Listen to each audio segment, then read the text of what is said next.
All right, we are back, I hope. Still got the audio? Yes, excellent. So hello, I hope you stuck around for during that technical difficulties. Not fun, but thank you for pointing that out, Kickin. I had not noticed. Anyways, hello, and it's good to see you. How have you been doing?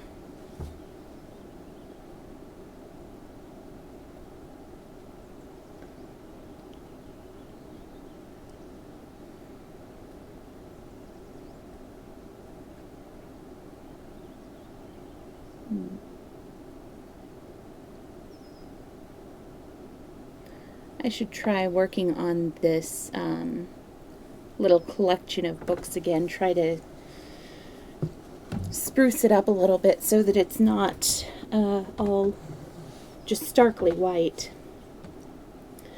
Anyways, yeah, I'm going to go ahead and get started.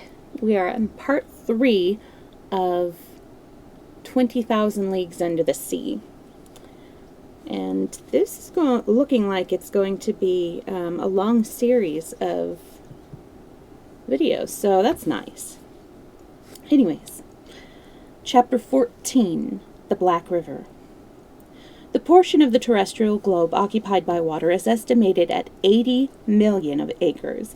This liquid mass includes 2,258,000,000 cubic miles and forms a sphere of a diameter of 60 leagues whose weight is 3 quintillion of tons. To understand this, it must be stated that the quintillion is to the billion as the billion is to the unit, so there are as many billions in a quintillion as there are units in a billion. Now this mass of water is nearly as much as would flow through all the rivers in the world during a period of 40 years. During the geological epoch, when fire succeeded water, the ocean was universal.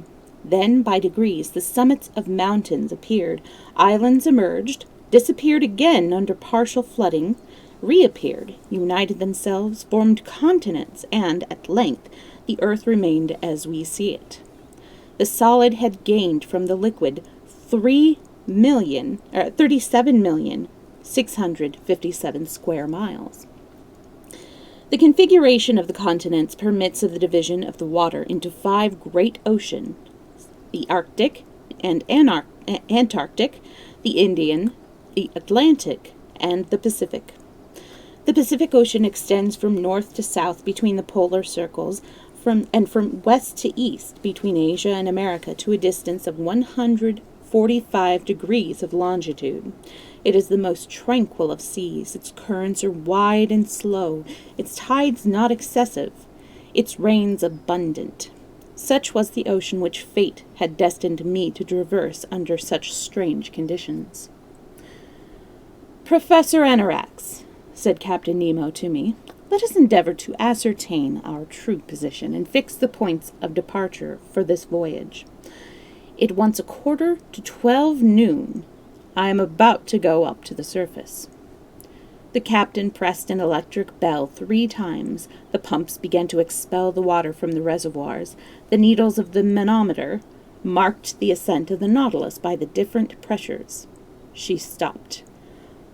"We are at the surface," said the captain. I advanced to the central staircase which led to the platform, and by the open panel I reached the upper surfaces to the Nautilus. The platform was not far above the water. The Nautilus was of the fusiform shape, which had been compared to a long cigar. I noticed that the iron plates, lightly imbricated, resembled the scales which clothe certain reptiles. I could then understand why this boat had already been taken for a marine mammal, in defiance of the best glasses. Towards the middle of the platform lay the launch, half buried in the hull of the ship. Fore and aft were 2 cages of medium height, with sloping sides, and partly closed by thick lenticular glasses. One of these cages was for the steersman. The other contained the electric light which lighted up the ship's course.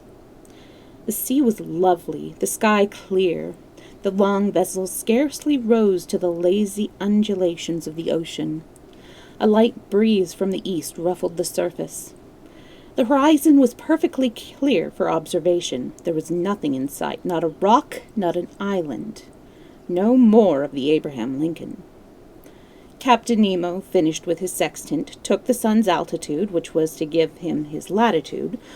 For some minutes he waited till the level of the horizon was fixed. While he made his observations, not a muscle moved, and the instrument was as motionless as in a hand of marble. "Now, Professor," he said, "now if you are ready." I threw a last glance over the sea and descended to the large saloon. There the captain was making his longitude by chronometers altered in accordance with oral angles of his observation. Then he said, "We are 137 degrees, 5 minutes west longitude." "Of what meridian?" I asked, hoping from his reply to discover his nationality. "Monsieur," said he, "I have chronometers regulated for the meridians of Paris, Greenwich, and Washington, but in your honor I will use the Paris meridian." I gained nothing from his reply. I bowed. He continued, 37 degrees 15 minutes longitude west of Paris, and 300 degrees 7 minutes north latitude. So we are 300 miles from the Japanese coasts. So today, the 8th November, and at midday, we commenced our exploration under the sea. "May God preserve us," I said. "Now I must lead you to your studies," said the captain. "I have told them to proceed northeast about 50 meters down. There are maps on which you can trace the course. The saloon is at your service, but I must ask your permission to retire." Captain Nemo saluted me and withdrew. I remained absorbed in my reflections, which all turned to the commander.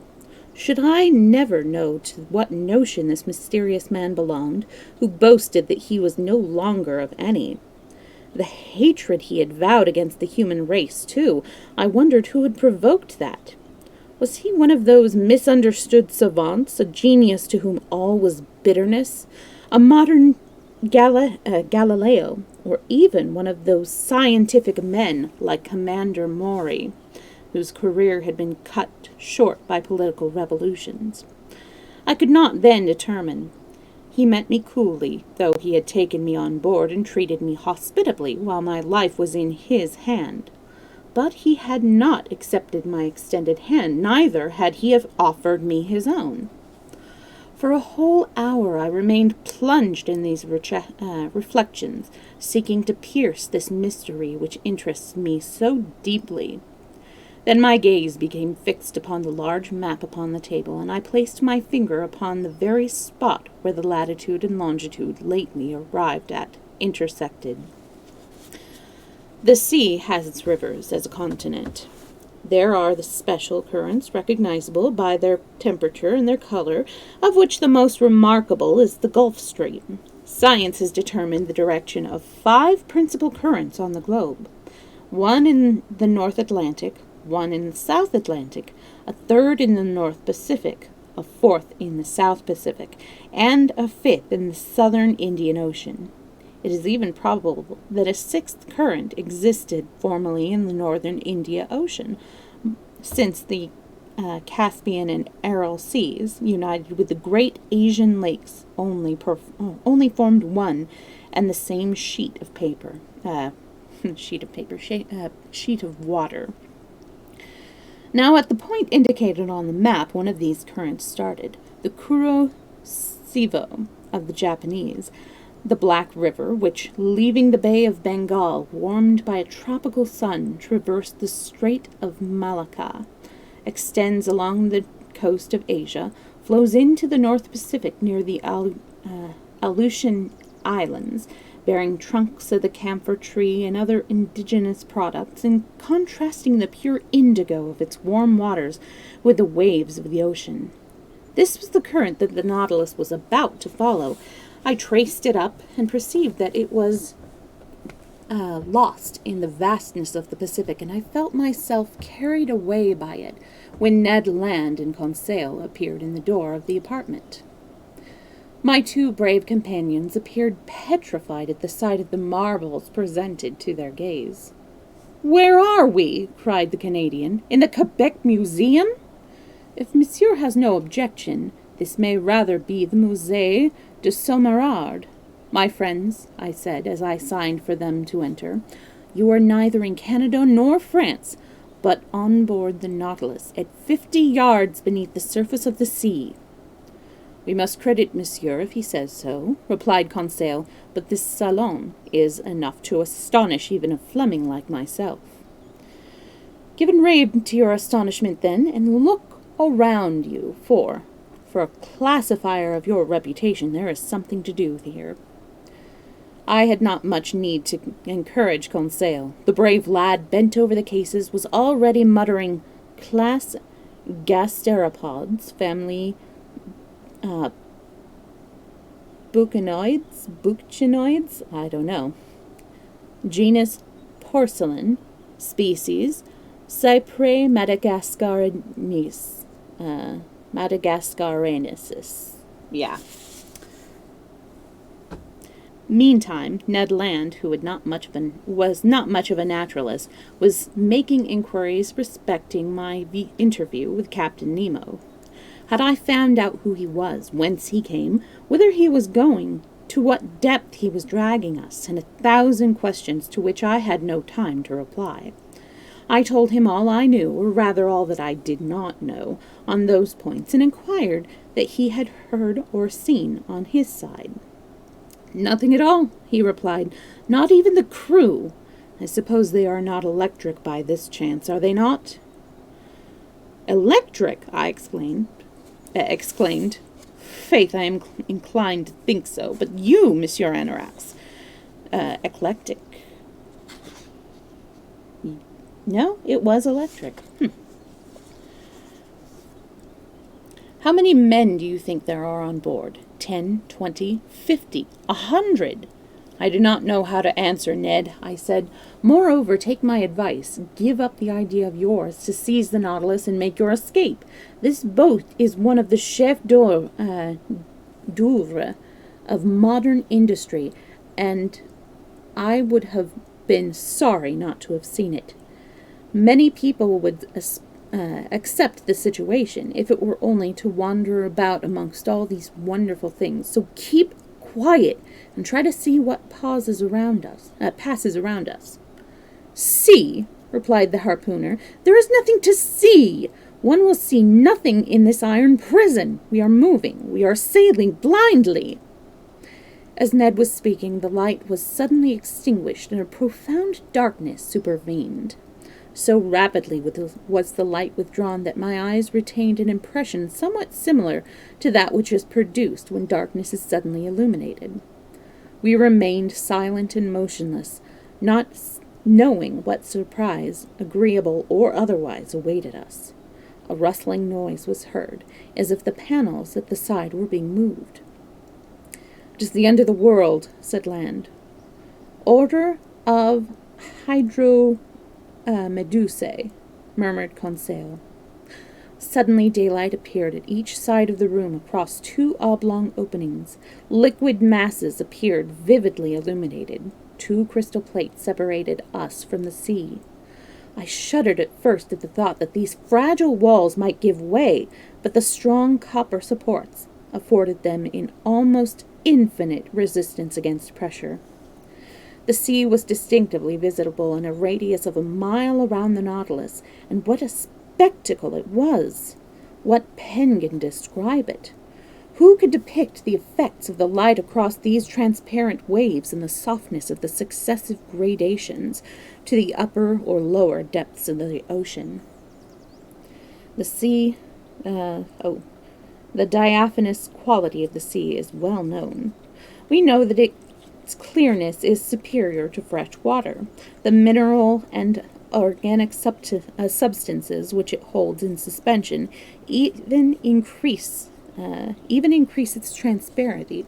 I don't know, I am having trouble today.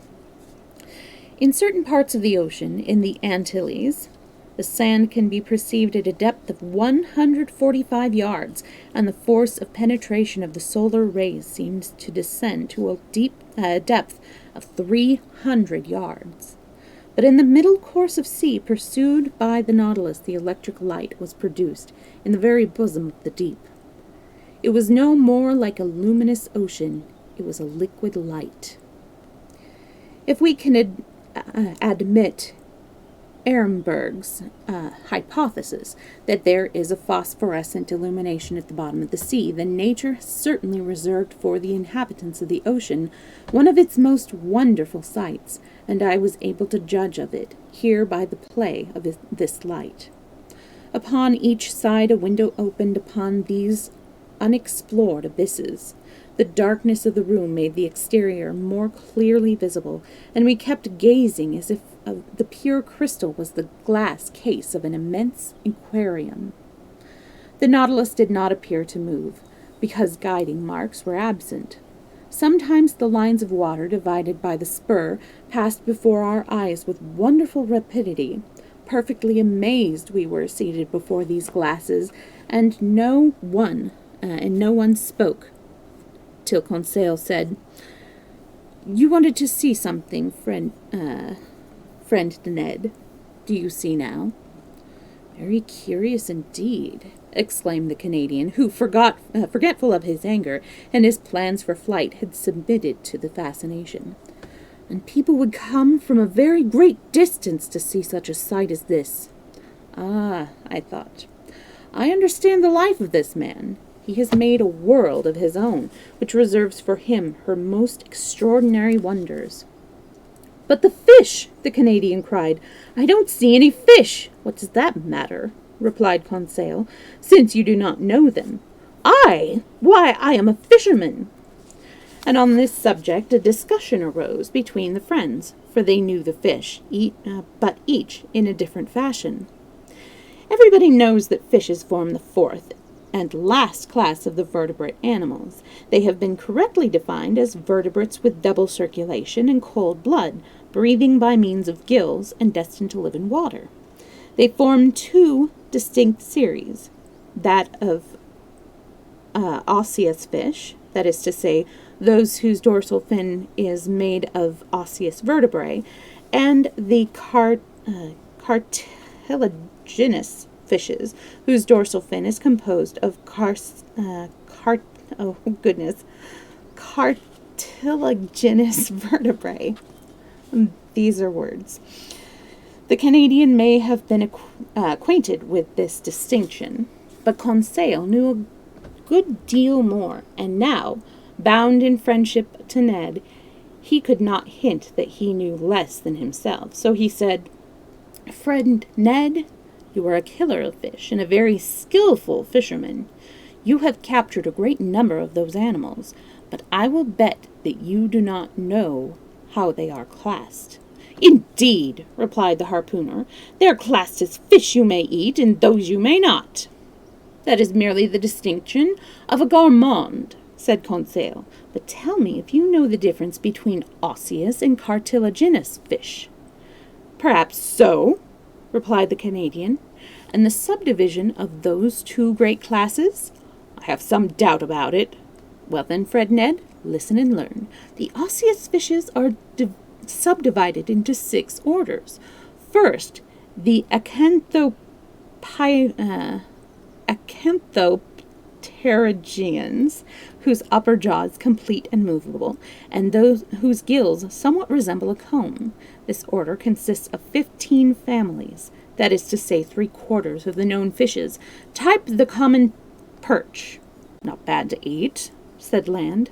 Secondly, continued Conseil, the abdominal, which have the ventral fins suspended beneath the abdomen and in rear of the pectoral fins, without being attached to the shoulder bone. This order is divided into 5 families and includes the greater part of the fresh water fish, type the carp and the jack. Pooh, said the Canadian with contempt. Fresh water fish indeed. Thirdly, said Conseil, the subbrachians, whose ventral fins are fastened beneath the pectorals and directly suspended from the bone of the shoulder. This order contains 4 families, types: the plaic, dab, turbote, brill, soles, etc. Excellent! Excellent! Cried Ned, who only looked at the fish from the gastronomic point of view. Fourthly, continued Conseil without heeding the interruption, the apodals, with long bodies unproved with the ventral fins and covered with a thick and frequently slimy skin, in order that consists of only 1 family, type the eel. Middling, said Ned. Fifthly, said Conseil, the elaphobranchiotic, which have jaws complete and free, but whose gills are formed of little tufts placed in pairs along the brachial arches. This order has only 1 family, type the seahorse. Bad, replied the harpooner. Sixthly and lastly, said Conseil, are the plectognathus, those maxillary bones, whose maxillary bones are firmly fixed to the intermaxillary, which forms the jaw, and of which the palatine anal is connected by suture with the skull, which renders it immovable. An order which has no true ventrals and consists of 2 families, type the sunfish. Would disgrace a copper, said Ned. Do you understand, Fred Ned? Asked the learned Conseil. Not to the least of the world, friend Conseil, but go on, for it is very interesting. So much the better. I think I skipped a part. There we go. The cartilaginous fishes, replied Conseil, only include 3 orders. So much the better, said Ned. First come the cyclostomi, whose jaws are connected by the movable ring, and the gills open in numerous holes, in order which includes only 1 family, type the lamprey. Secondly, the cetaceans, with gills resembling those of the cyclostomi, but whose lower jaw is movable. This order, which is the most important of its classes, comprehends 2 families, types the ray and the shark. What? Cried Ned. Rays and sharks in the same order? Well, in the interest of the rays, I do not advise you to put them in the same tank. Thirdly, said Conseil, the sturians, whose gills are open, as usual in fishes, but with a single aperture, provided with an operculum. This order includes 4 genera, type the sturgeon. Ah, friend Conseil, you have kept the best to the last, in my opinion at least. Is that all? Yes, my brave Ned, and you may as well note that when you know all this, you know nothing at all, for the families are divided into genus, subgenus, species, and varieties. Well, friend Conseil, said Ned, leaning against the glass, look at the varieties passing. Yes, one could almost believe oneself in an aquarium. No, I said, for an aquarium is a cage, and these fish are as free as a bird in the air. Come now, name them, Conseil, name them, cried Ned Land. He said, I'm not equal to that. You must ask my master. In fact, Conseil, though an excellent classifier, was nothing of a naturalist, and I do not think he could tell the difference between a tunny and a bonita. He was just the opposite of the Canadian, who could name the fish without hesitation. A ballista, I had said, and a Chinese ballista, added Ned. Genus Ballista, family Sclerodermis, order Pactognathus, murmured Conseil. The Canadian had not been mistaken. A shoal of ballistas, which had, with their flattened bodies and grained skin, armed with a prickly fin on the back, were playing around the Nautilus, moving the 4 ranges of spines which bristled on each side of their tails. Nothing could be more beautiful than their skins, gray above and white underneath, the golden spots shining in the darkness of the waves. Amongst them rays were swimming, like a cloth undulated by the wind, and amongst them I could perceive to my delight the Chinese ray, yellow in the upper surface, light rose-colored underneath, and furnished with 3 spikes behind the eye. A very rare species this, and even doubtful in the time of Leucippades, who had never seen one except in a collection of Japanese drawings. For the space of 2 hours a regular aquatic army surrounded the Nautilus. In the midst of their gambols, in which they rivaled each other in beauty, speed, and agility, I distinguished the green wrasse, the goby with its rounded tail, white and violet tinted, the Japanese scomber, the beautiful mackerel of those seas, blue and white, the brilliant azure exceeding all description, the streaked sparus with varied blue and yellow fins, the fessy sparus relieved by a black band across the tail, the xenophorus sparus elegantly streaked across the body, oxotones, the sea woodcocks with regular beaks, some specimens attaining the length of nearly a yard, Japanese salamanders, eels 6 feet long, like serpents, with quick, small eyes and large mouths bristling with teeth, etc. Our wonder continued unabated. Exclamations of delight were frequent. Ned named the fish, Conseil classed, while I went into ecstasies before the vivacities of these movements and the beauty of their appearance.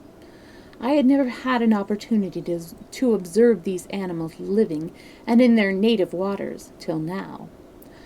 I will not mention all the varieties which passed before my dazed vision, these wonderful collections of the Japanese and China seas.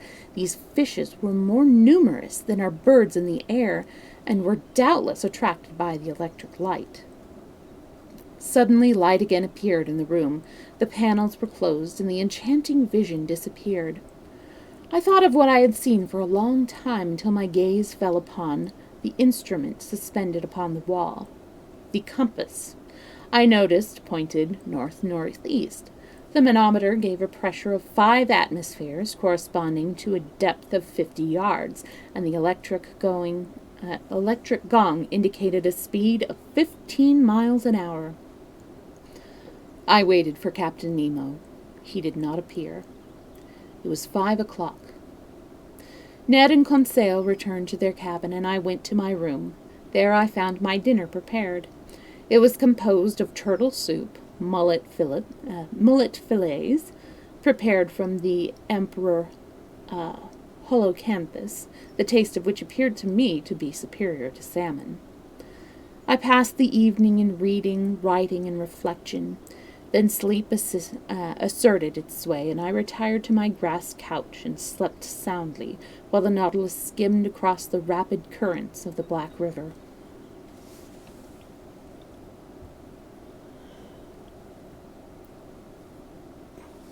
Chapter 15. A Note of Invitation. When I awoke next morning, I found I had slept 12 hours. Conseil came as usual to inquire how Monsieur had passed the night, and to offer his services.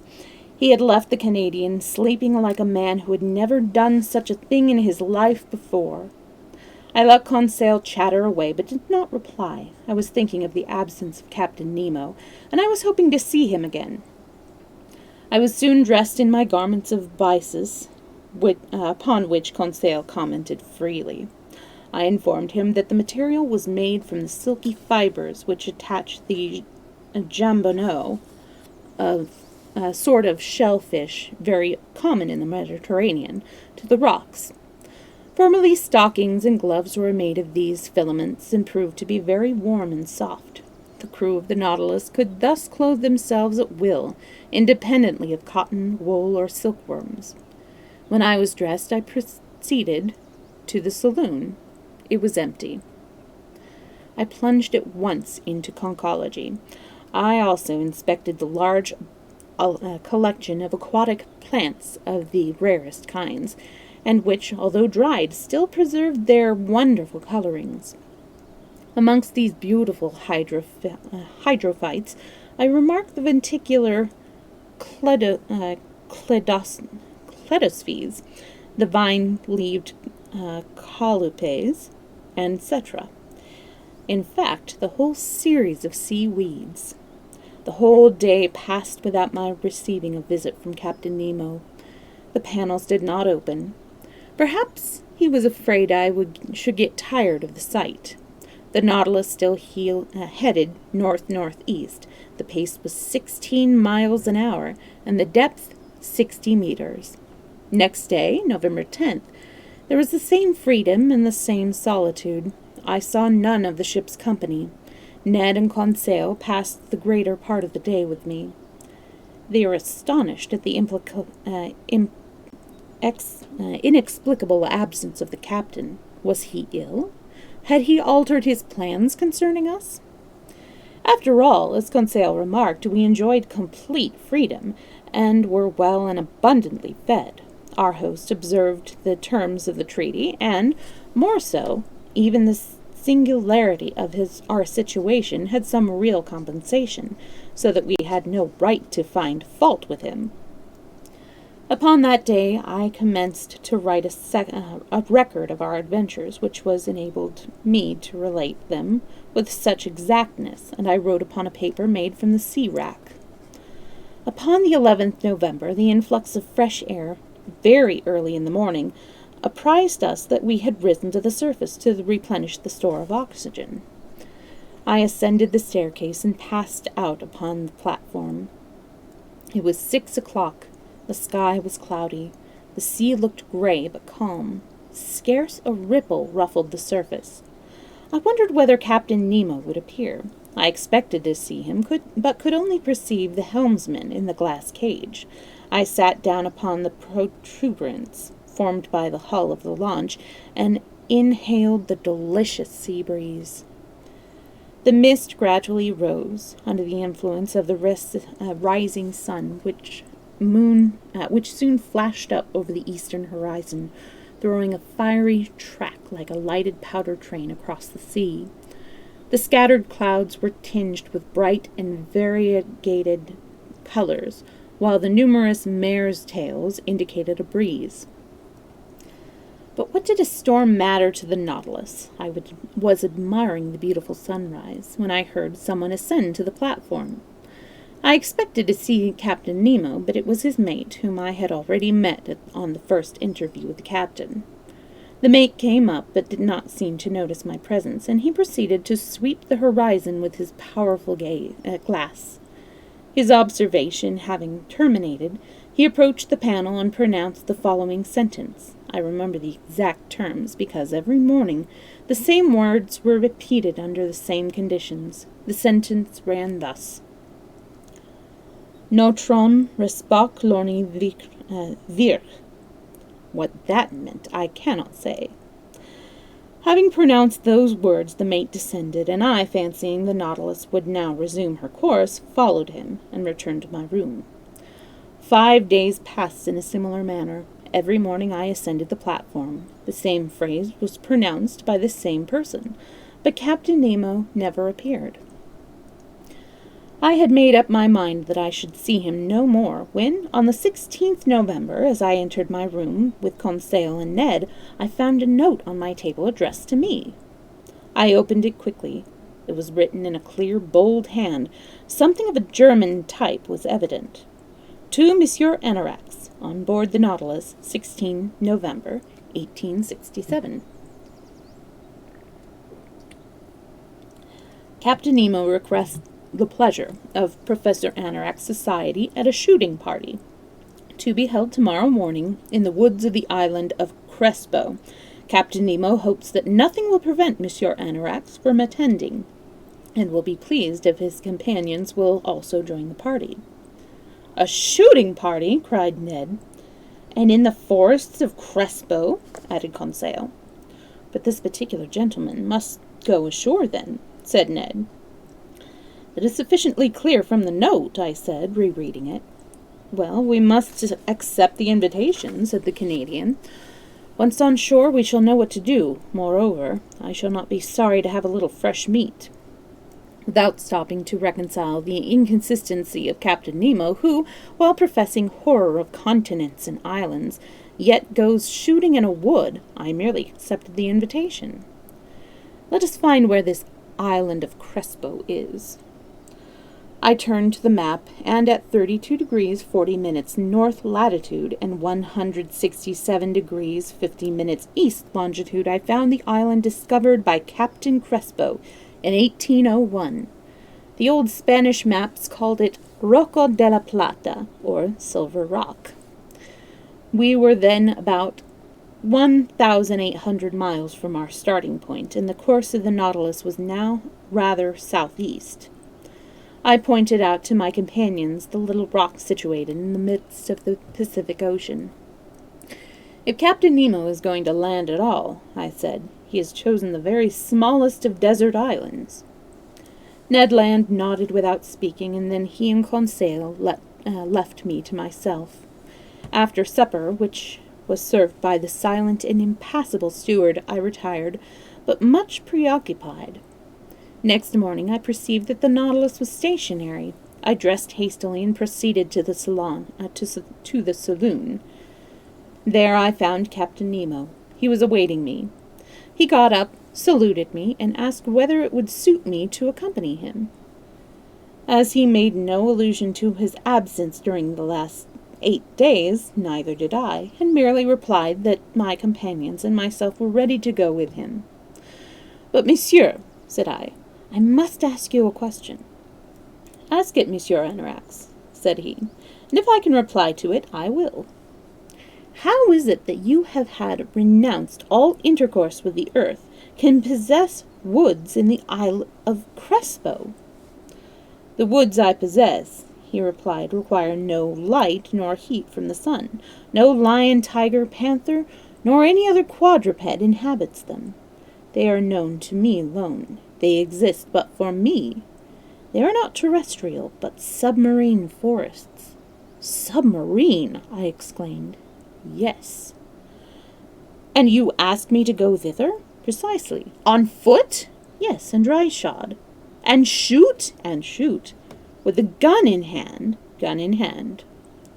I looked at the captain of the Nautilus with an air by no means flattering. He is evidently mad, I thought. He has had an attack during the last 8 days which has not yet passed away. What a pity. I would rather see him eccentric than lunatic. These ideas were clearly expressed by my countenance, but Captain Nemo merely invited me to follow him, and I did so. I was prepared for the worst. We reached the dining-room where breakfast was served. "Monsieur Anorax," said the captain, "I beg you will partake of my breakfast without any ceremony. We can talk while we are eating. But though I have promised you a turn in the forest, I cannot promise you a restaurant there, so you had better breakfast like a man who will not dine till late." I did honor to the meal, which was excellent. Captain Nemo at first ate without speaking. At length he said, "Professor, when I first suggested your joining in a shooting party in my forest in Crespo, you believed I was inconsistent. When I told you that these woods were under water, you thought I was a lunatic. You should never judge men hastily. But, Captain, listen to me, if you please, and you will see whether I am to be accused of folly or inconsistency." "I'm listening."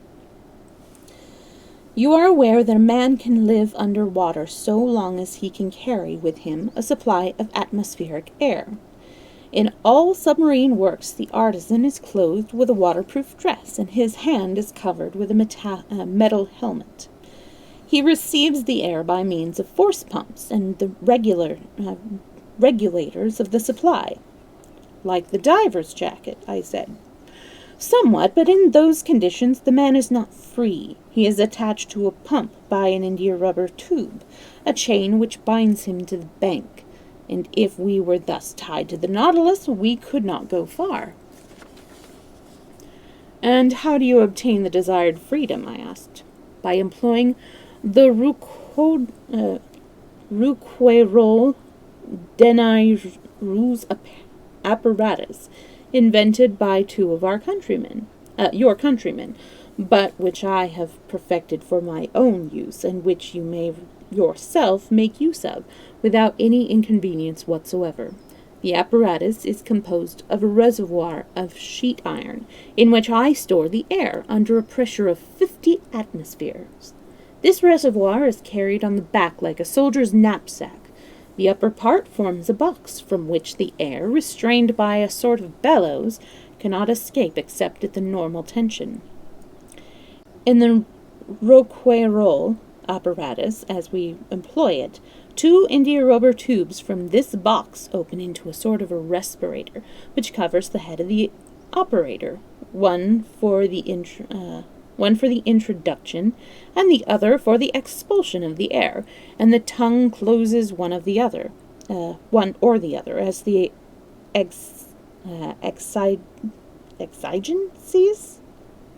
exigencies of inspiration and respiration demand. But I, who have to dare considerable pressure at the bottom of the sea, enclose my head in a helmet, as the divers do, and it is to this that the 2 tubes are attached. Excellent, Captain Nemo. But the air you carry must be quickly expended, and so soon as it contains more than 15% of oxygen, it ceases to be respirable. Certainly, but as I have said, the pumps of the Nautilus allow for the stowing of the air under a great pressure, and so the air in the reservoir will last for 9 or 10 hours. I have no objection to make, I said. I only want to know how you can obtain light at the bottom of the ocean. By means of the Ruhmkorff apparatus. If the first be carried on the back, the other is fixed to the chest. It is composed of a Bunsen pile, which acts not with bichromate of potash, but with sodium. An induction bobbin collects the electricity produced and directs it towards a lamp of peculiar construction. In this lamp is a glass serpentine, which contains only a residuum of carbonic acid gas. When the apparatus is at work, the gas becomes luminous and gives forth a white and steady flame. Thus provided, I can both breathe and see. Captain Nemo, to all my objections you return such satisfactory replies that I do not dare to express a doubt, but if I am obliged to accept the Rouquayrol and Ruhmkorff apparatus, I must make a reservation in regard to this gun with which you will arm me. It is not an ordinary gun, replied the captain. We do not use powder. It is an air gun, then? Certainly. How did you fancy I could make gunpowder on board, having neither saltpeter, sulfur, nor carbon? Besides, I said, to fire under water in a surrounding medium, 855 times denser than the air, you must overcome a tremendous resistance. That need not affect the question. Certain cannons exist, improved upon Fulton's idea by the Englishmen Coles and Burley, by the Frenchman Farcy, and the Italian Lodi, which are made upon a particular system and can be used under these conditions.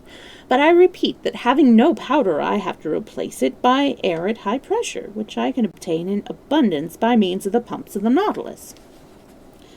But this air must be rapidly extended. Well, have I not my Rouquayrol reservoir, which can furnish me with a supply at a pinch? A tap is sufficient, but you will see for yourself, Monsieur Anorak, that during our submarine shooting there is no great expenditure of air or bullets. Yes, it seems to me that, in the semi-darkness, and in a medium much denser than the atmospheric air, the bullet would not travel far, and would not be frequently mortal. Monsieur, on the contrary, all hits made by this gun are mortal, and however lightly the animal may be struck, he falls dead.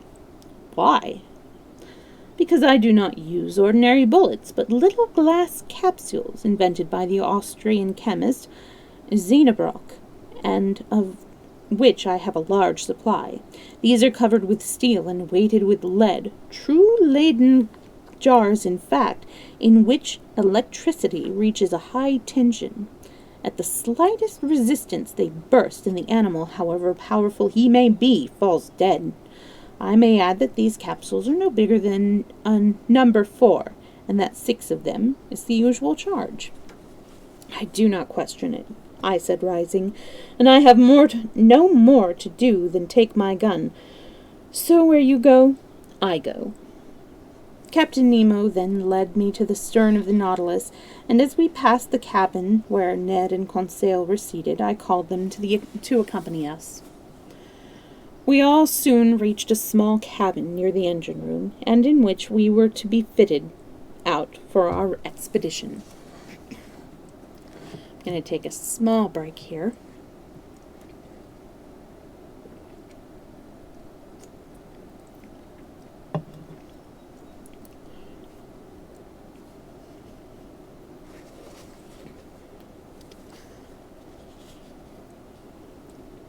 Chapter 16. A Walk at the Bottom of the Sea. This little cabin was, properly speaking, the arsenal and the vestry of the Nautilus. A dozen diving costumes hung upon the walls ready for use. Ned Land, on seeing them, manifested a decided objection to adopt one. "But I said the forest of Crespo was under the sea, Ned." "Ah," said the harpooner, disappointed as he saw his dream of fresh meat disappear. "And are you going to get into one of those dresses, Monsieur Anorax?" "I must do so, Ned." "Well, you are free to do so, of course," said he, shrugging his shoulders. "But unless I am compelled to do so, I won't, I can tell you." "No one will force you, Master Ned," said Captain Nemo. "And is Conseil going to risk his life also?" "I go where Monsieur goes," replied Conseil. At a sign from the captain, 2 men came forward to assist us in donning the heavy waterproof dresses. They were like yielding suits of armor, and were composed of trousers and vest. The former terminated in a thick pair of leaden-soled boots. The vest was fastened by copper plates, which protected the chest against the pressure of the water, leaving the lungs free to act. The sleeves ended in flexible gloves, which did not interfere with the movements of the hands. Captain Nemo, one of his crew, perfect Hercules, Conseil, and I were soon ready. It only remained for us to put on the helmet, but before I did so, I asked the captain's permission to examine the guns. I was handed an ordinary gun, the stock of which was made of sheet iron and hollow. It served as a reservoir for compressed air, which a valve, worked by a tumbler, permitted to escape into the barrel. A box hollowed out in the stock contained 20 electric bullets, with the elasticity of the air placed in the barrel. So soon as one shot was discharged, the gun was again loaded automatically. "Captain Nemo," I said, "it's a perfect weapon and easily managed. I'm anxious to try my skill, but how are we to reach the bottom of the sea?" "At this moment the Nautilus is aground. We have not far to go. But how are we to get out? You shall see." Captain Nemo then put on his helmet. Conseil and I did likewise, not without bearing the Canadian's ironical wishes for good sport. The upper part of the vest was encircled by a copper collar with screws, to which the helmet was fastened. 3 glazed apertures permitted us to see in all directions. So soon as we were ready, the roqueiro apparatus was placed upon our backs, and immediately began to act, so that I felt no inconvenience in breathing. The Ruhmkorff lamp at my waist, the gun in my hand, I declared myself ready to set out. But in those heavy garments and boots, I found it impossible to stir a step. This had been provided for I felt that I was carried into an adjoining chamber. My companions followed. I heard a door spring back, and darkness enveloped us. After some minutes I heard a low hissing noise. I am certain a sensation of cold rose from my feet to my chest. Evidently the water had been admitted, and the chamber was filled. Then another door in the side of the Nautilus opened. A dim light was visible, and an instant afterwards our feet touched the bottom of the sea. And now, how can I recall the impressions which this expedition at the bottom of the sea has left upon me. Words are powerless to describe such marvels. Where the pencil cannot depict, how can the pen reproduce these wonders? Captain Nemo walked in front, his friend behind us, while Conseil and I remained together, as if an interchange of words were possible under the circumstances. I no longer felt the weight of my garments or boots or the reservoir of air. My head moved about in my helmet like a nut in its shell. All objects plunged into the water like all objects plunged into water lose a portion of their weight equal to that of the water displaced. And I recognized that physical law discovered by Archimedes. I was no longer an inert mass, but had considerable freedom of movement. The light which illuminated the ground 30 feet below the surface surprised me by its power. The solar rays easily penetrated this aqueous mass and dispersed its coloring. I could distinctly perceive objects 100 yards distant. Beyond the depths toned down its fine gradations of ultramarine, then got bluer in the distance, and finally disappeared in a sort of undefined obscurity. The water around was really but a kind of air, more dense than the terrestrial atmosphere, but almost as transparent. Above all I could perceive the calm surface of the ocean. We were walking upon a fine, firm sand, not furrowed as that is upon which the waves leave their traces. This dazzling carpet, a true reflector, refracted the rays of sun with surprising intensity. This is the cause of the tremendous reflection which penetrated all the liquid molecules. I should scarcely be credited if I stated that, at this depth of 30 feet, I could see as plainly as in the daylight above, but it is a fact. For a quarter of an hour we trod this glistening sand, composed of the impalpable dust of shells.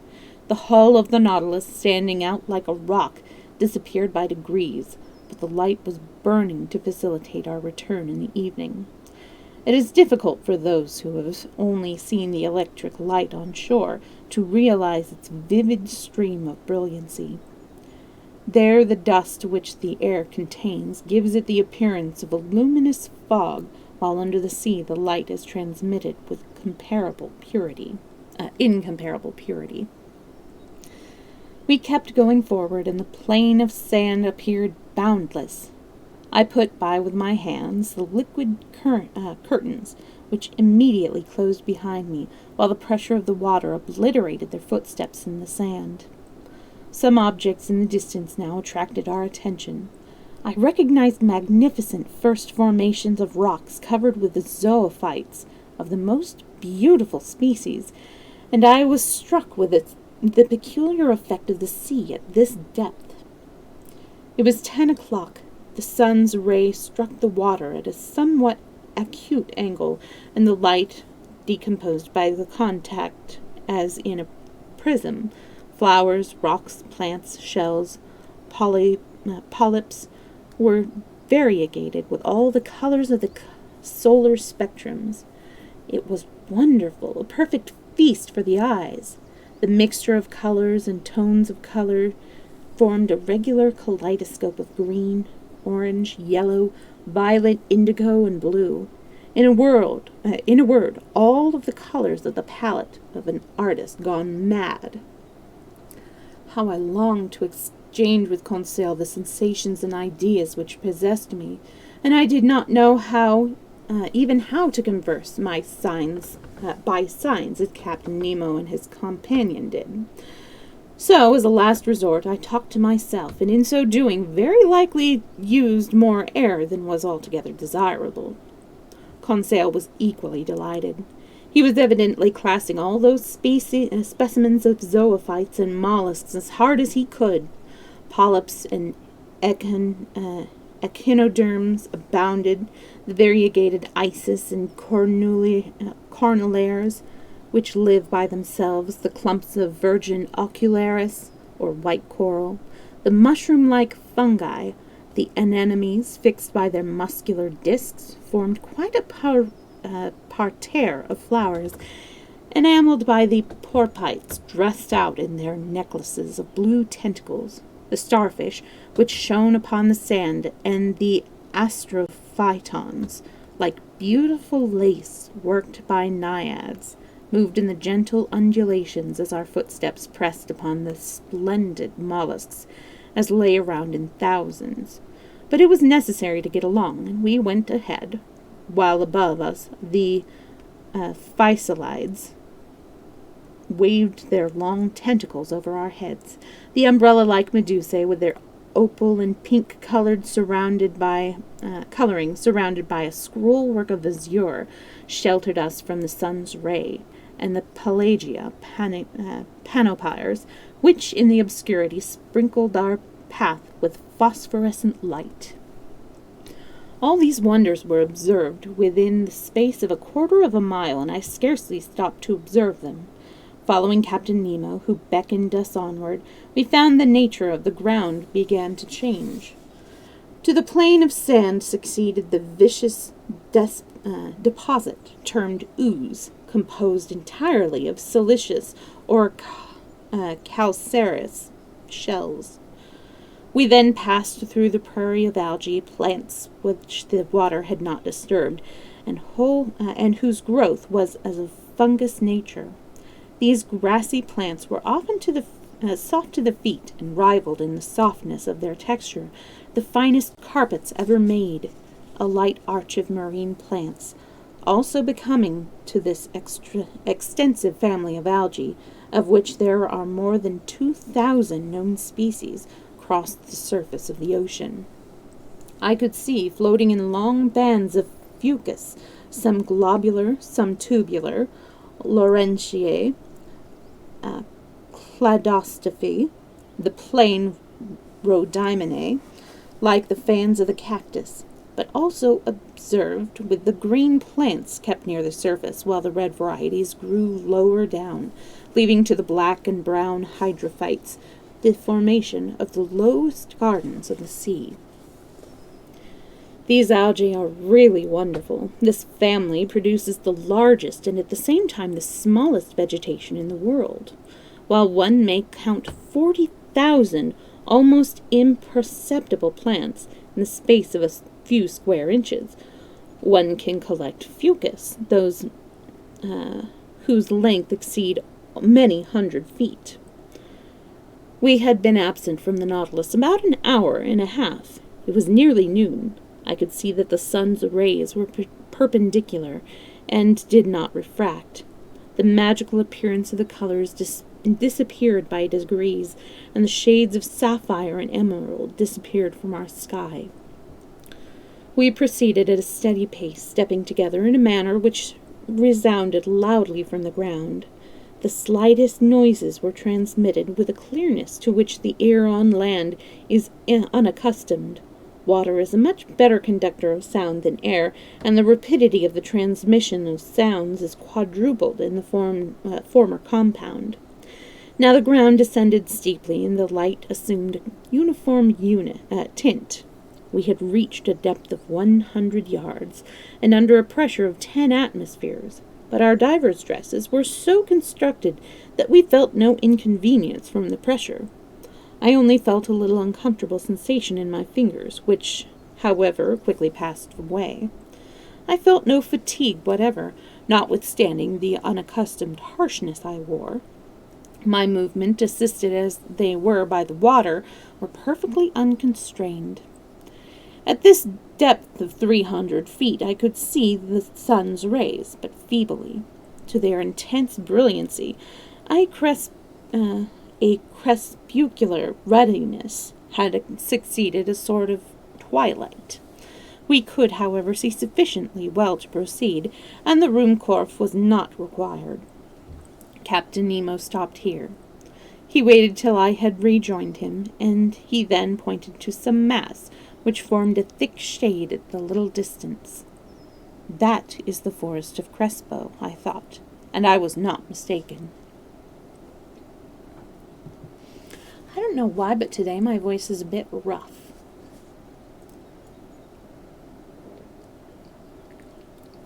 I suppose I must have swallowed some water wrong or something. I'm not sure.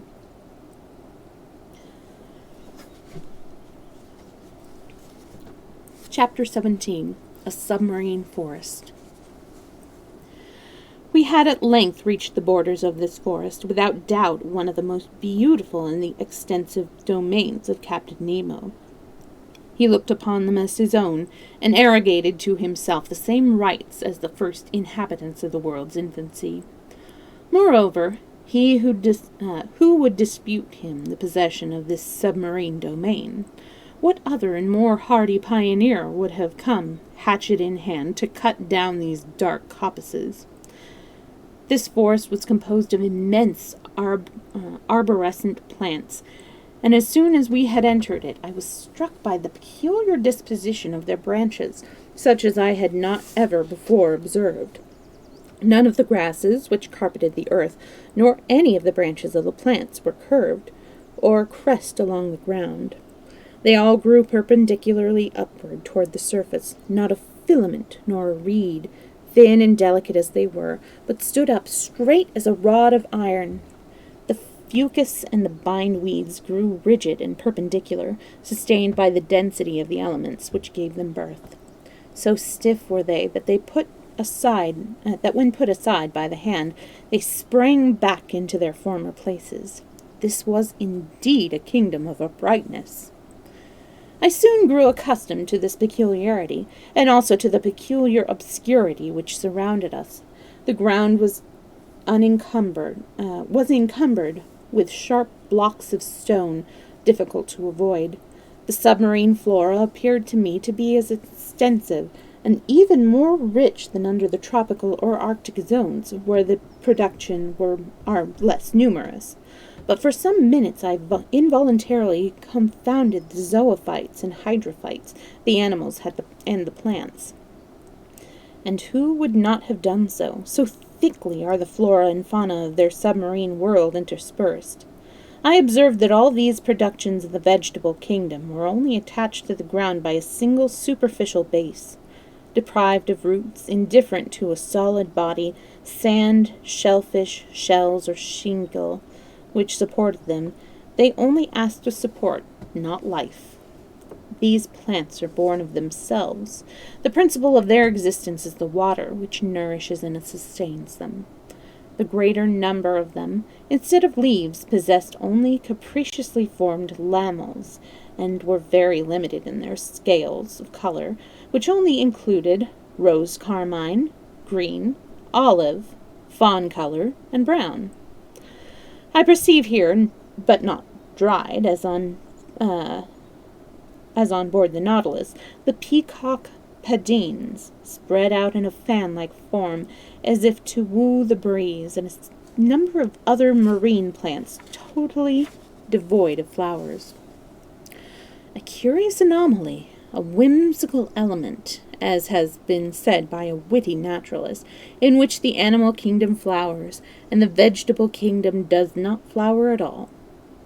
Amongst the various shrubs, as large as in the trees of temperate zones, and under their damp shade, were massed actual thickets of living flowers, hedges composed of zoophytes upon which blossomed the striped and furrowed endocrines, the fellow caryophyllae, with their translucent tentacles, the gauzy tufts of zoanthines, and to complete the illusion, the flying fish darting between the branches like hummingbirds, while the yellow lepidocanthe, with a bristling mouth and pointed scales, dactylopteri, and monocentrides rose under our feet like so many snipe. In about an hour, Captain Nemo signed us to halt. I was not sorry for this, and we lay down under a canopy of alaraeas with long, arrow-like prongs. The rest was most welcome to me. All we wanted was the charm of the conversation, but it was impossible to speak. I put my great headpiece close to Conseil. I could perceive his eyes gleaming with happiness, and, as a token of this satisfaction, he moved himself in his heavy dress in a most comical manner. After these 4 hours, I was astonished that I did not feel more hungry. Why did I not feel hungry? I do not know. But then, on the other hand, like all divers, I began to feel very sleepy, so my eyes soon closed behind the thick glass, and I fell into a deep sleep, which the action of walking had hitherto resisted. Captain Nemo and his robust companion, stretched out in this liquid crystal medium, set us the example. I do not know how long I slept, but when I awoke, it appeared as if the sun was sinking toward the west. Captain Nemo had already risen, and I was beginning to stretch my limbs, when an unexpected sight caused me to spring nimbly to my feet. A few paces off, there was an enormous sea spider, about 3 feet high, regarding me with its cross-squinting eyes, and ready to attack me. Although the diver's dress was sufficient to protect me from the bite of the animal, I could not restrain a movement of horror. Conseil and the sailor in the Nautilus now awoke. Captain Nemo pointed to the creature, and the sailor killed it by repeating blows with the stock of his gun, while I saw the terrible limbs of the monster twisting and curving in the agonies of death. This meeting made me think of others and more dangerous animals which inhabited these dark depths, and against whose attacks my dress would be no protection. Up to this time I had not thought about such things, and I determined to be on my guard. I supposed also that this halt was to indicate the turning point in our expedition, but I was mistaken, for Captain Nemo continued his daring excursion. The ground still fell away, and led us into very great depths. It was nearly 3 o'clock when we reached the narrow valley, hollowed out between 2 perpendicular walls, and at a depth of 150 yards. Thanks to the perfection of our dresses, we had exceeded by 90 yards the limit that nature appears to have hitherto put to man's subaqueous excursions. I say 150 yards, although I had no instrument to measure the distance, but I know that in the clearest seas the solar rays cannot penetrate further. Now the obscurity had become profound. Nothing was visible at the distance of 10 paces. I was therefore obliged to grope my way, when I perceived a brilliant white light suddenly appear. Captain Nemo had put his electric apparatus into gear. His companion followed his example, and Conseil and I followed suit. I established the communication by turning a screw, and the sea, lit up by our 4 lamps, was illuminated to a distance of 25 yards. Captain Nemo continued to plunge into the dark depth of the forest, in which the copses began fewer and fewer. I noticed that the vegetable disappeared more quickly than animal life. The aquatic plants had already quitted the inhospitable soil, while an immense number of animals, zoophytes, mollusks, fish, etc., were still visible. All the time we were walking, I thought that the lights we carried would probably attract some of the inhabitants of these gloomy depths, but if they did appear, they kept at a safe distance from our guns. Many times I saw the captain stop and bring up his gun, but after a pause he lowered it again and resumed his course. At length, about 4 o'clock, the notable excursions reached its limit. A superb wall of rock and of most imposing appearance barred our passage. Enormous cliffs of granite, hollowed out into dark caves, presented no practicable breach. This was the shore of the island of Crespo, the earth itself.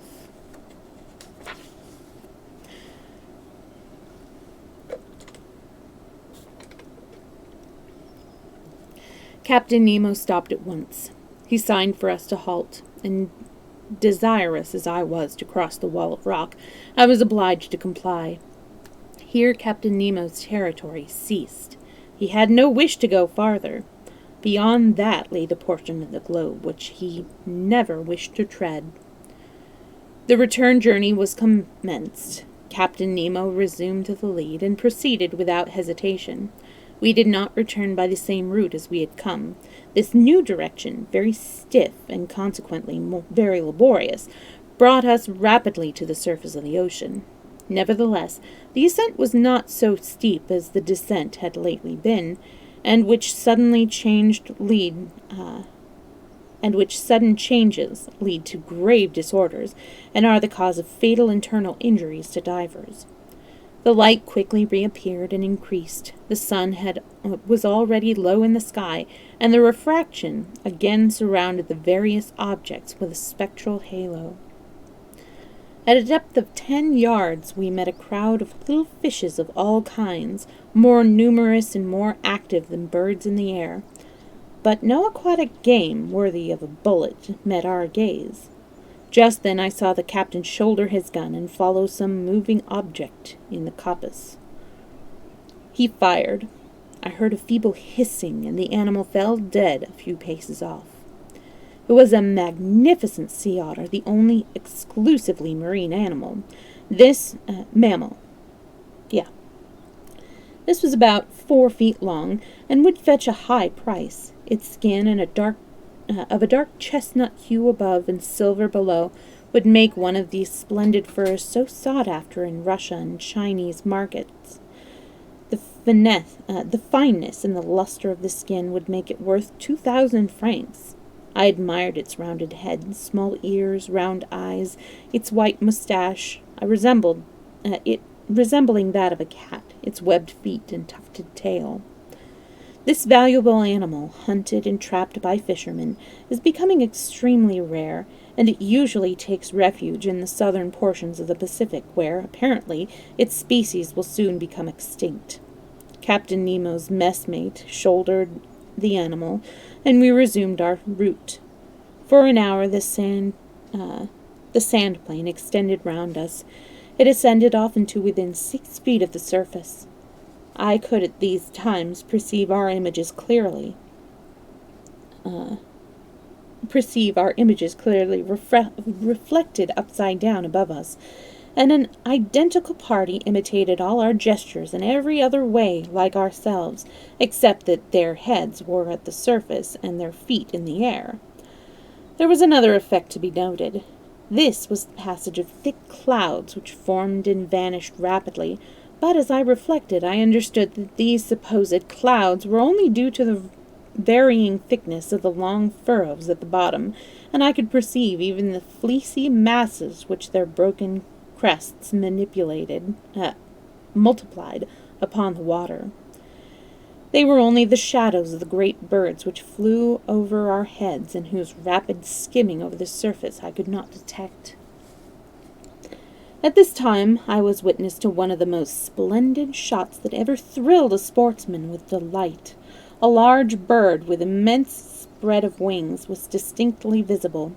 Captain Nemo's friend leveled and fired, and when it was only a few yards above the waves, the bird fell, and almost exactly at the feet of the keen shot who secured it.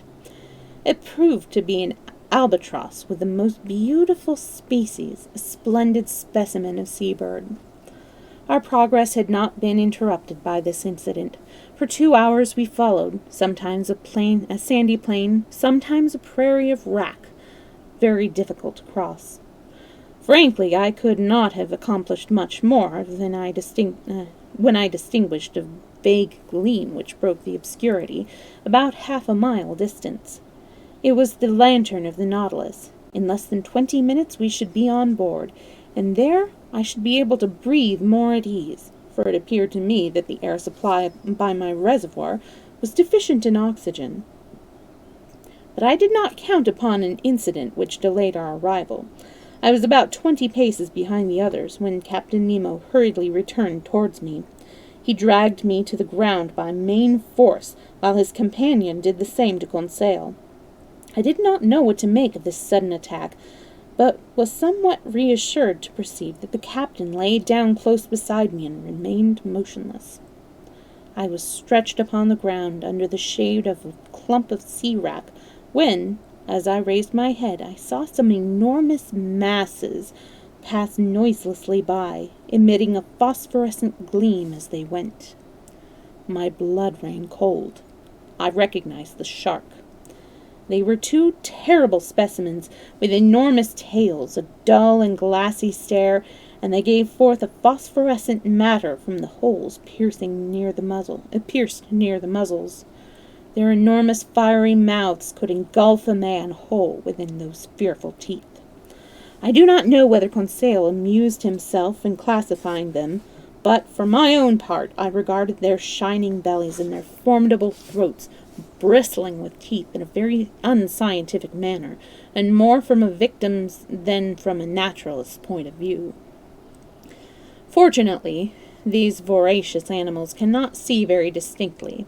They passed without noticing us, although they almost brushed us with their black fins, and we escaped as by a miracle from this encounter, even more dangerous than an encounter with a tiger in a jungle. Half an hour later, guided by the electric light, we reached the Nautilus. The outside door was still open. Captain Nemo closed it when we had entered. He then pressed a spring.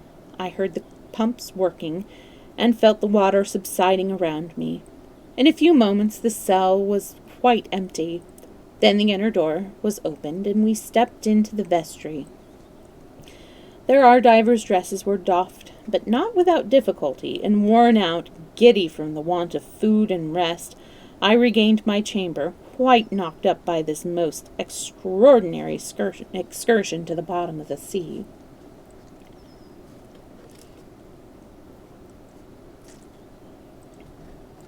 I think just because of how rough my voice is taking this story time, I don't know why. I don't usually have this problem.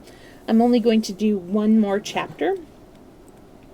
And it's kind of a long one. These have been kind of long chapters, but yeah. All right. Chapter 18. 4,000 Leagues Beneath the Pacific. I had quite recovered from my fatigue on the next day, 18th November, and as usual ascended to the platform, just as the mate of the Nautilus was giving his daily report. It occurred to me that this was to announce the appearance of the sea, or rather that it signified no vessel in sight. As a fact, the ocean was perfectly clear. The Isle of Crespo had disappeared. There was not a sail to be seen. The sea, which absorbed all the prismatic colors except the blue rays, reflected them in all directions and bore a beautiful indigo tint. It appeared like a broadly striped, watered silk. I was admiring its beauties when Captain Nemo appeared. He took no more notice of my presence and busied himself with astronomical observations. He then seated himself upon the lantern cover and gazed abstractedly at the ocean. Meantime, 20 sailors, all strong and wiry fellows, had reached the platform. They came to draw the nets they had shot during the night. The crew seemed to be of all nations, but the European types were predominant. I recognized, if I was not much mistaken, Irish, French, Sclaves, a Greek, a Canadian. They were chary of speech and only conversed in that strange idiom, the origin of which I could not determine. So I gave up my idea of questioning them. The nets were hauled on board and appeared to be like those in use on the Normandy coast, vast pockets kept open by a large piece of wood and a chain fixed in the lower meshes. These nets, dragged upon iron fittings, swept to the bottom of the ocean and picked up everything in their way. Upon that occasion, they brought to light many curious specimens of fish. Lofies, those comical movements reminded one of actors. Black immersions, ballistae, tetradons, some lampreys, trichures, whose electric power is equal to that of the electric eel or torpedo, many varieties of gobies, and some extremely large fish, a cavanks with its very prominent head, about a yard long, some beautiful scombers, laced with blue and silver, and 3 splendid tunny fish whose rapid swimming could not save them from the net. I estimated the take at about 1,000 pounds of fish, which was a good but not a surprising quantity. These nets might be kept at the bottom of the sea for many hours, and would then enclose specimens of the whole marine world. It was evident there would be no stint of excellent food, and the rapidity of the Nautilus and the attraction of its excellent electric light could always ensure us a new supply at any time. But the various productions were immediately sent down to the storerooms, some for use while fresh, and others to be pickled. Now that the fishing was over and the supply of air renewed, I thought that the Nautilus would resume her submarine voyage, and I was prepared to go below when Captain Nemo addressed me suddenly as follows. "Is not that ocean endowed with real life? Has it not its angry and its tender moments? Yesterday it slept like ourselves, and now it is awake after a peaceful night." No salutation had passed between us. Would not one have thought this strange captain was only continuing a conversation? "Do you see," he continued, "it is awakened under the sun's caresses. It will live anew its daily life. It is an interesting study to follow the play of its organisms. It has a pulse, arteries, it has its spasms too, and I agree with Maury, who has discovered in it a circulation as real as the circulation of the blood in animals. It is certain that Captain Nemo expected no reply from me, and it appeared useless to throw in the evidentlys and certainlys and quite rights. He seemed to be talking rather to himself than to me, and paused between each sentence. He was thinking aloud. "Yes," he continued, "the ocean possesses a real circulation, and to excite it, it is only necessary that the Creator should increase its temperature. The salt and the animalcules. Heat causes different densities, which bring about currents and countercurrents. Evaporation, which is nil in the extremely cold latitude, is very active in tropical zones, and constitutes a regular change between the tropical and polar waters. Further, I have detected currents from beneath the sea to the surface, and vice versa, which constitutes the true breathing of the ocean. I have seen the molecule of seawater, warmed at the surface, redescend towards the depths, attain its maximum of density at 2 degrees below zero, and then freezing once more become lighter, and mount upwards again. At the poles you will perceive the consequences of this phenomenon, and you can understand why, by this law of all provident nature, congelation can only be produced at the surface of the water." While Captain Nemo was speaking, I was thinking, "The pole? Is it possible that he intends to visit such latitudes?"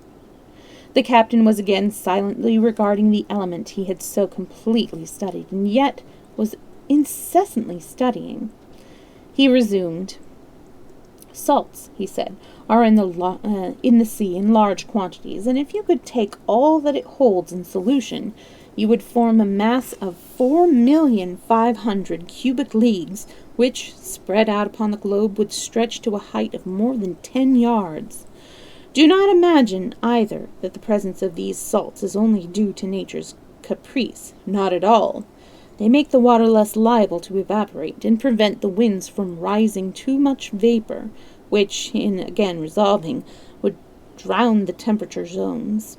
There is a great part played by the sea. It possesses great weight in the interior economy of the globe." Captain Nemo stopped speaking, took a few turns up and down, and again, approaching me, said, "As regards the infusoria, the milliards of animalcules which exist by millions in every drop of water, and of which 800 weigh about the 1,000th part of a grain, their part is no less important.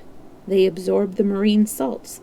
They assimilate the more solid elements of the water, and the true constructors of calcareous calcareous lands. They make the coral and the madrepores, and all the drop of water deprived of its mineral nourishments gets lighter and ascends to the surface. It there absorbs the salts by set free by evaporation, which makes it heavier, and it descends and carries new elements of absorption to the animalcules below. So there's a double current, ascending and descending, ever moving, ever living. A life more exuberant, more infinite, and more intense than that of earth, spreading out in every part of the ocean. The element of death to mankind, an element of life to myriads of other animals, and to me. While Captain Nemo thus spoke, his whole countenance was lighted up, and he produced an extraordinary impression upon me. Besides, he added, this is life indeed, and I can imagine the establishment of nautical towns and groups of submarine houses which, like the Nautilus, might come up every morning to the surface to breathe. Free towns, so to speak, independent cities, and yet, who knows but some despot. Captain Nemo accompanied his speech with a violent gesture, then addressing himself directly to me, like one who would get rid of an uncomfortable thought. Monsieur Aronnax, he said, do you know the depth of the ocean? I at least know the principal surroundings that have been obtained, I replied. Can you quote them so that I may correct them if necessary? These are some, I replied, that I can remember. If I mistake not, an average depth of 8,200 yards in the North Atlantic and 2,500 yards in the Mediterranean. The most remarkable soundings have been made in the South Atlantic, near the 35th degree, which have been given 12,000 yards, 14,091 yards, and 15,149 yards. To sum up, it has been estimated that if the bottom of the sea were leveled, it would give a depth of about 5 miles and a half. Very good, Professor, said Captain Nemo. But we will show you something better than that, I hope. I may tell you that the average depth of this part of the Pacific is but 4,000 yards. As he spoke, Captain Nemo advanced to the panel and descended, and I regained the saloon. The screw was set in motion, and we proceeded at 20 miles an hour. During the days and weeks that passed, I saw very little of Captain Nemo. The mate made the direction regularly, which I found entered on the map, so that I could always tell the route of the Nautilus. Conseil and Land passed the days with me. The former had relegated the marvelous incidences of our expedition, and the Canadian regretted that he had not accompanied me. But I hoped that another occasion might arise to visit the sub-oceanic forests. Each day for some hours the panels of the saloon were drawn back, and our eyes were by no means fatigued. The Nautilus was kept in a southeasterly course, and at about 150 yards below the surface. One day, however, for some reason, she descended diagonally by means of the inclined planes to the depth of 2,000 feet. The thermometer indicated 4.25 centigrade, a temperature that at this depth appears to be common to all latitudes. On the 26th of November, at 3 a.m., the Nautilus crossed the Tropic of Cancer at 172 degrees longitude. On the 27th, we passed the Sandwich Isles, where the illustrious Captain Cook met his death, on the 4th February, 1776.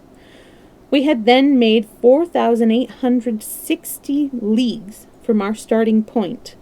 In the morning, when I came up on the platform, I perceived about 2 miles to windward the island of Hawaii, the largest of the 7 composing the group. Composing the group. I could distinctly perceive its cultivated borders, the chains of the mountains parallel to the coast, and the volcanoes, of which Mount Rea is the highest, rising 15,000 feet above the level of the sea. Amongst other souvenirs of these regions, the nets pulled in some polyps, peculiar to their part of the ocean. The Nautilus still ran southeast. We passed the equator on the 1st December in 142 degrees longitude, and on the 4th of the same month, after a rapid passage, but devoid of incident, we reached the Marquesas Isles. I perceived 3 miles away, at 8 degrees 57 minutes south latitude, and 139 degrees 32 minutes longitude, Point Martin in Nokahiva, the principal of the group which belongs to France. I could only distinguish the wooded hills, for Captain Nemo did not like to hug the shore. Here the net secured some splendid fish, the coraphines with blue flesh and golden tail, the flesh being unrivaled. Homogenosis, the newly scaleless, but of exquisite flavor. Ostoringus, that does not look right, with bony jaws, and the yellow thasards, which are equal to the bonita. All these fish are worthy of being classed in the kitchen. Quitted these beautiful islands in the intervals between the 4th and 11th December, the Nautilus ran about 2,000 miles.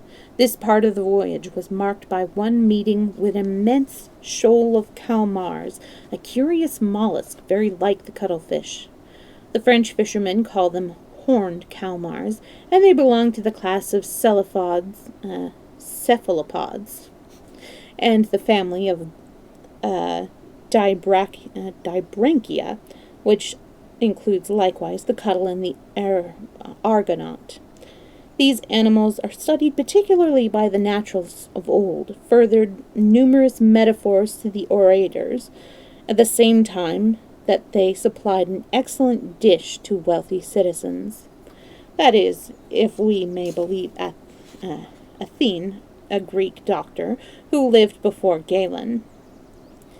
It was during the night, 9th to 10th December, that the Nautilus encountered this army of nocturnal mollusks. They could be reckoned by millions. They emigrated from the temperature of the warmer zones and followed the same mode of traveling as the herring and the sardine. We watched them through the thick crystal plates, swimming backwards with extreme rapidity, moving by means of their tubular locomotive power, and pursued by fish and mollusks, eating the smaller ones and being eaten by the larger, and moving to and fro in indescribable confusion. The 10 legs that nature had fixed upon their heads like a wreath of pneumatic serpents. The Nautilus, notwithstanding her speed, kept meeting these animals for many consecutive hours, and the nets brought in an innumerable quantity. When I recognized the 9 species that D'Aubigny had classed for the Pacific Ocean. During this voyage the sea displayed her marvels with a prodigal hand, and with an infinite variety. She changed her decorations and mise en scène at our will, apparently, and we were permitted to observe not only the works of the Creator in mid-ocean, but even to penetrate the most hidden mysteries of the sea. During the 11th December I was engaged reading in the saloon. Ned and Conseil were watching the glittering waters through the panels. The Nautilus was at rest. Her reservoirs were full, and she lay at the depth of 1,000 yards, a somewhat uninhabitable level in which large fish were very seldom seen. I was reading a very interesting book by Jean Massé, entitled Les Serviteurs de l'Estomac, and I was relishing its genius teachings when Conseil interrupted my reading. "Will monsieur come here for a moment?" he said in a peculiar tone. "What is it, Conseil?" "Monsieur will see." I got up and sat before the sheet of glass and looked out. In full glare of the electric light was an immense black mass suspended in mid-sea. I looked at it attentively, seeking to recognize the nature of such an enormous cetacean. Suddenly, a thought flashed into my mind. "It is a ship!" I cried. "Yes," replied the Canadian, "an abandoned vessel which has sunk." He was right. It was a ship before us, the shrouds cut and hanging down as they had fallen. The hull appeared to be in good condition, and yet her wreck was not of yesterday. 3 stumps broken about 2 feet above the deck indicated that her masts and rigging had been cut away. But she lay, full of water, heeled beneath the waves. But she lay, full of water, heeling over to port. A sad spectacle indeed was this noble vessel beneath the waves, but a far sadder sight were the dead bodies, still held by the cords, laying as they had been entangled. I counted 4 men of whom one was still at the tiller. Then a young woman, half hanging from the skylight in the poop, holding a child in her arms. I could plainly see by the light of the Nautilus she had held the infant above her head, who, poor little thing, was clasping its mother's neck with its tiny arms. The attitude of the 4 sailors appeared terrible to me, tortured in their convulsive efforts to release themselves from the cordage that bound them helpless. Alone, more calm, with a quiet, grave face, his gray hair pressed down over his forehead, and with one shivering hand still grasping the tiller, the steersman appeared to be still guiding this shipwrecked vessel amidst the depths of the ocean. What a spectacle! We sat dumb with beating hearts before this shipwreck, taken in the fact as it were, and photographed at the last moment. And I could see already advancing with fiery eyes the enormous sharks attracted by this bait of human flesh. But the Nautilus moved, and as we turned round the stern of the wreck, I read the name Florida, Sunderland. So I did not mean to leave story time on such a grim note, but I am going to go ahead and end the stream a little early, just because of how the allergens have been. I'm going to end the stream here, save my voice, for future streams. I will let you know if I will be doing any art or gaming streams over the holiday weekend, but the next Storytime stream is going to be on Sunday, and that one is going to be a longer one. That will be like a 3-hour story time where we will be finishing up the Sherlock Holmes short stories. So I wanted to thank you for hanging out with me and listening to the story. Thank you again, Kicken, for bringing to my attention that the microphone wasn't working.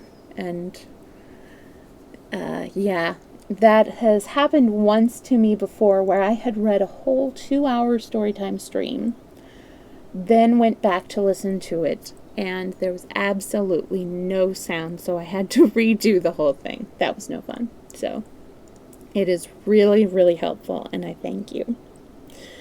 Anyways, I'll go ahead and end here, and I hope to see you